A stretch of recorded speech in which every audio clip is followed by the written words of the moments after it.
When I showed up at the dealership to pick up my car, they told me my salesperson quit. Some new guy would be handling things now. First thing he does, tells me I didn't pay enough and demands more money. The last guy was an idiot. Who sells a car for 300 grand cash? No wonder he got his ass chewed out and quit. You want the car? You're switching to a 5-year loan at 12% interest. I couldn't believe this guy was trying to shake me down. I already paid. We signed a contract. You're breaking it. He laughed. So what? We've got the car. No extra payment, no car. Simple as that. I actually smiled, pulled out my phone nice and slow. Walter, hold off on Paul Rowland's loan application. Sounds like his business is doing great. Guess he doesn't need our money anymore. Chapter 1. The salesperson just smirked at me. Oh, you're calling my boss by his first name? Give me a break. I don't care if you call God himself. You're not getting that car until you pay up. He slammed down a new contract he'd already prepared. Right here, black and white. 5 years, 12% interest. Sign it and drive away. I picked it up and flipped to the payment schedule. 300,000 principal. Nearly 180,000 in interest over 5 years. More than half what the car cost. That's almost 180 grand in interest. I said coldly. You're basically a loan shark. He crossed his arms and laughed. Loan shark? Do you know anything about the law? This is a legal contract. Everything's spelled out. We've been in business for years. Think we're scared of getting sued? He leaned in. Plus, my boss isn't just anybody in this town. Go ahead and sue. Let's see who can afford to drag it out longer. He tilted his head back. Contract's right there. You signing or not? Make up your mind. Suddenly, sirens wailed outside. His face dropped. You called the cops? I looked toward the door and ignored him. A young officer, Philip Warren, walked in with his team. What's going on here? Who called us? I kept my eyes on the salesperson. He forced a smile. Sorry you had to come all the way out here, Officer Warren. Just a little mix-up. This customer wants his car, but we're missing some paperwork. We were just working it out. Officer Warren cut him off. Working what out? Explain. Look, the salesperson said, pointing at me helplessly. This guy made a reservation but never signed anything to finalize the sale. Now he's demanding the car. We're in a tough spot too. I finally spoke up. Officer Warren, I paid 300,000 cash and signed a contract. Now the original salesperson's gone, and this guy won't honor it. He wants me to pay more or sign a new contract. 5-year loan at 12% interest. I pushed the new contract forward. The salesperson jumped in. Please, Officer Warren, investigate this fairly. We're an established business. Why would we do something like that? Chapter 2. His so-called cash payment contract doesn't exist. Officer Warren looked at me. You say there's a contract. Did you bring it? Yeah, I did. I pulled out the contract from my bag. The salesperson smirked. Officer Warren flipped to the signature page. His eyebrows knitted together. This only has your signature. No company stamp, no salesperson signature. My heart dropped. I grabbed the contract back. My signature was there, clear as day. But the second line? Completely blank. That's impossible, I said. I watched him sign it. The salesperson perked right up. See, Officer Warren? Like I said, we never signed anything. This contract's worthless. This guy's trying to scam us. It's all right there. What else is there to say? If you're gonna pull a scam, at least pick the right target. By now, everyone in the showroom was watching. He looks normal. Can't believe he'd do something like this. People will do anything these days to cheat you, right? He's trying to pull something since it's a different salesperson, but he got caught red-handed. The salesperson shrugged at Officer Warren, playing the victim. Officer, please set this straight. Isn't he just causing trouble here? At minimum, he's disrupting our business, right? Officer Warren looked at me seriously. What's your explanation, Mr. Lyons? You said they signed it, but there's no signature. I stared at that blank space, then caught the salesperson's smug look. Something clicked. Did they use disappearing ink? Looking at his grin, I tapped the blank spot. Okay,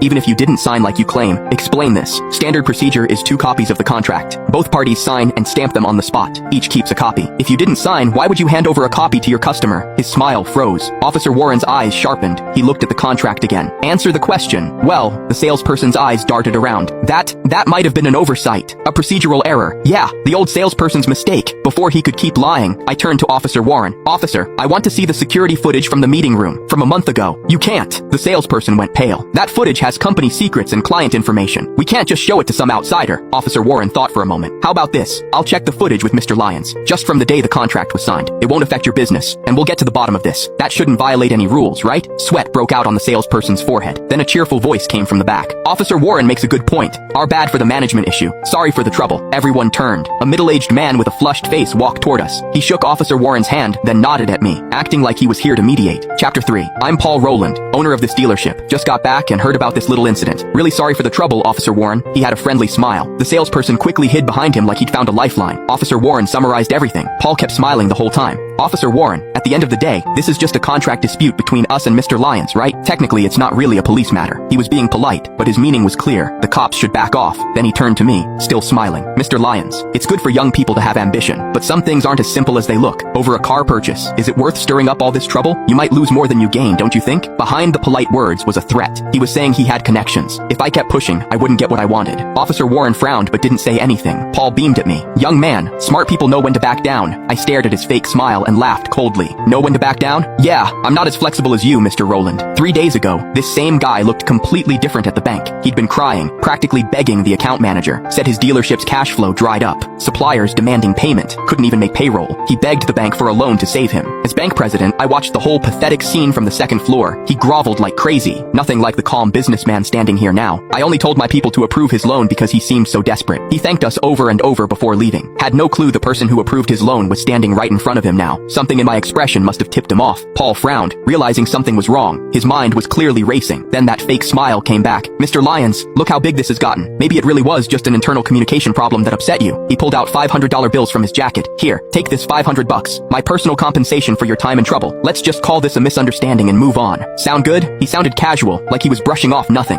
I sneered. $500?